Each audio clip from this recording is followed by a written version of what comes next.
Hello, my dear pupils. How are you? I think you are well.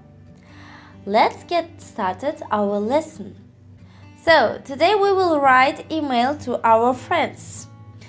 Сәлем балақай, қалдарыңыз қалай? Бүгін біз ағылшын тілінен досымызға email хат жазуды үйренеміз. Әрине, ағылшынша.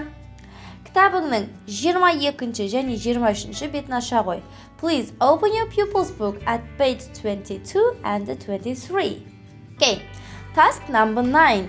You need to write your name on the line, read the email and take the best picture. Окей, мына жерде dear одан кейін сызықша тұр, иә? Сол сызықшаға өзіңнің атыңды жазасың.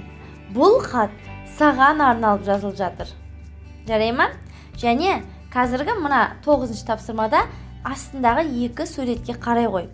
Астында екі түрлі отбасының суреті берілген. Ал мына хатта осы екі отбасының біреу туралы жазылған. Соны біз белгілеуіміз керек. Қай отбасы туралы жазылған екен? Ол үшін мына біздегі жазылған email хатты жақсылап түсінуіміз керек. Ендеше бірге оқиық. Dear, сенің атың жазылады ана жерде. My name's Dana. I'm 8 years old. I'm from Astana. I've got a brother. Менде кім бар дейді? Ағам бар дейді. But I haven't got a sister. My best friend is Beric. He's in my class. Bye for now, Dana. Әзірше сау бол дейді астында Дана деп жазып қойған. Сонымен, отбасында кім бар екен? Інісі немесе ағасы бар екен, ал әпке сіңлісі жоқ екен. Ал енді қай отбасы туралы бұл жерде жазылған? Өзің белгілей қой.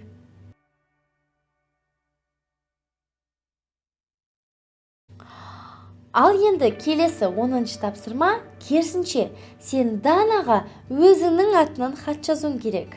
Яма?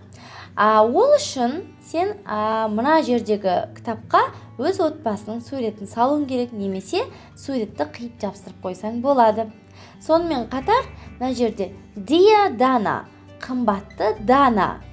My name is кім атың? Соны жаза қой. Одан кейін I'm мен жасыңды жазасың. Қаншада? 7-десің бе? 8-десің бе? Соны жаза қой. Одан кейін I'm from, және сен қай қаладансың? Мүмкін сен Атыраудан шығарсың, мүмкін сен Алматыдан шығарсың. Соны жаза қой. I'm from, for example, Атырау. Ары қарай I have got деп жазамыз, иә? Тура Дананың хаты сияқты, бірақ өзіңде кім бар сенің үйіңде? Мысалға, аға інілерің бар ма? Сол туралы жаза қой. Мысалға, I've got one brother and one sister деген сияқты. Или two sister, сен сандарды білесің. Егер екі әпкең болса, two sister деген сияқты сөздерді қолдансаң болады. Ал егер жоқ болса, әпкем жоқ болып, бірақ ағаң болып жатса, тек қана әпкем жоқ деп жазудың орнына сен I haven't got деген сөзді қолдану керек.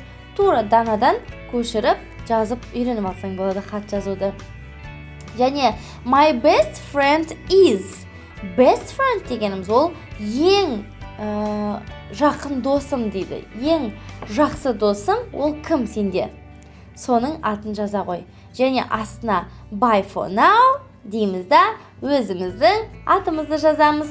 Кәне, бұл тапсырманы орындауға саған бір 2 минут берейін. Тез-тез Данаға хатты жаза қой.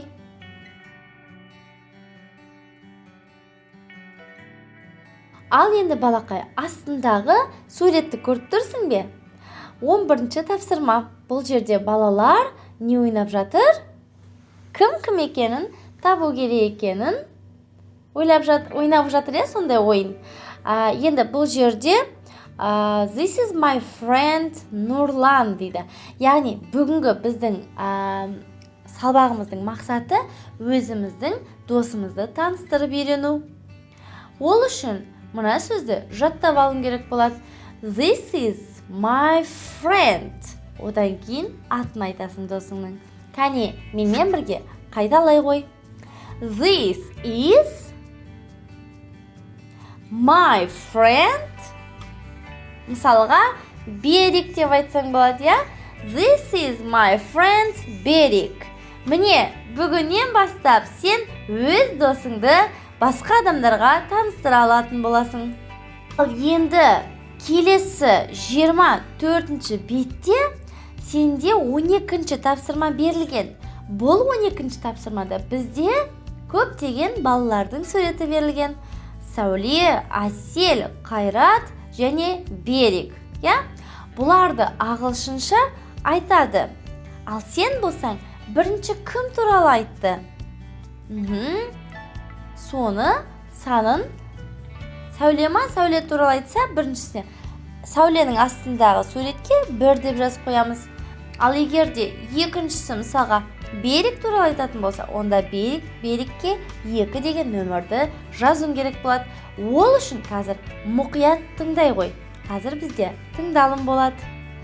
Және балақай, бұл жерде саған айтқан кезде сен артынан бірге қайталап отыр. Және сонда сен бүгінгі сөзді үйреніп алатын боласың. 1. This is my friend Beric. 2. This is my friend Kairat. 3. This is my friend Asel. 4. This is my friend Sol. Сонымен бүгінгі біздің сабағымыз аяқталды. Кәне, сонымен бүгінгі сабақты қорытындыласақ, біз не үйрендік? This is my friend деген сөзді үйреніп, досымызды таныстырып үйрендік. Сонымен қатар досымызға компьютер мен имейл хат жазуды да ағылшынша үйрендік. Ендеше келесі сабақта кездескенше сау бол. Мен сені келесі сабақта асыға күтемін. Goodbye!